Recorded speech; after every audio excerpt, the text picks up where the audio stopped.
Now to growing complaints from dozens of Oklahoma vendors. They say an inaugural air festival in El Reno last weekend missed the mark. They also argue the event was not as family friendly as organizers promised and promoted. News 4's John Hayes has been looking into this for more than a week now, and he joins us with how organizers are responding. John. Well, Jolene and Kevin, organizers admit to me this event ultimately ended up being a bad investment, but say they had nothing but good intentions to make history from the get-go. Vendors tell me they aren't buying that explanation and feel wronged. It's, very family friendly. It's what OK Airfest co-founders Carrie and Wally Lawrence told us a week ago ahead of the event at the Canadian County Expo Center in El Reno. We love doing events, the coordination part of it. Music, games, performances, and more than 150 vendors. All of them paying at least a couple $100 to be there for the inaugural 3-day event. Sent an email with do's and don'ts. Among the don'ts, no drug use outside of designated smoking areas. The event's website promotes daytime fun for families, and at night, not so much. They expected thousands of attendees, a turnout that vendors tell me never came together. I think it was very, very misled. Not family friendly at all. There was a lot that was not very PG-13. One vendor told me last week they were worried the event could be a front for a marijuana festival called Chronic Palooza.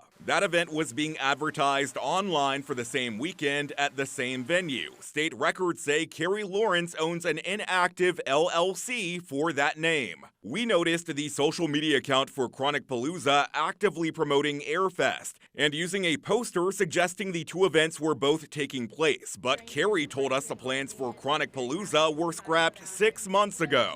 We stopped it. We pulled all the marketing. If that's still up there, I'm surprised. I didn't know that was even still up there. Our use policy point blank says no smoking or tobacco use of any kind within the facility itself.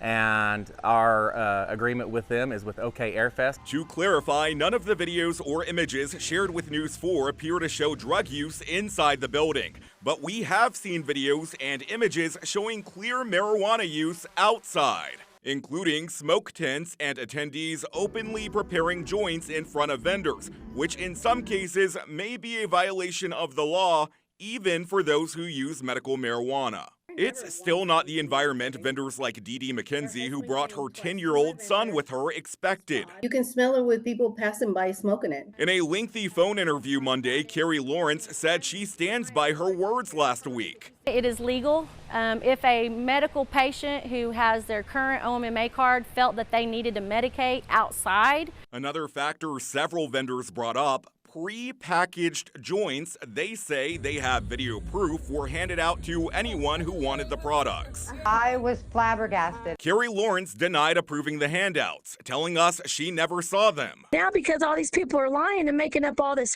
about us, I can't even pay my staff. Oklahomans who say they were hired for the event confirm they haven't been paid. Canadian County Sheriff Chris West told me Monday there have been at least 2 police reports filed in connection to the festival, but declined to share what they pertain to. County leaders say they're aware of concerns and will, quote, carefully review our policies and procedures and make any necessary adjustments regarding factors that we as the event venue can control. Vendors out of hundreds of dollars now left asking if there's anything they can do. Well, it's interesting. Enter Oklahoma City Attorney Noble McIntyre. It's very difficult to litigate for something that's of the $200 margin, because even if you go to small claims court where you don't need an attorney, you still have a filing fee and it's still going to take a good percentage of your day. But if a vendor is willing to go to court over the matter, sometimes the only way you effectuate change is to hold the wrongdoer accountable.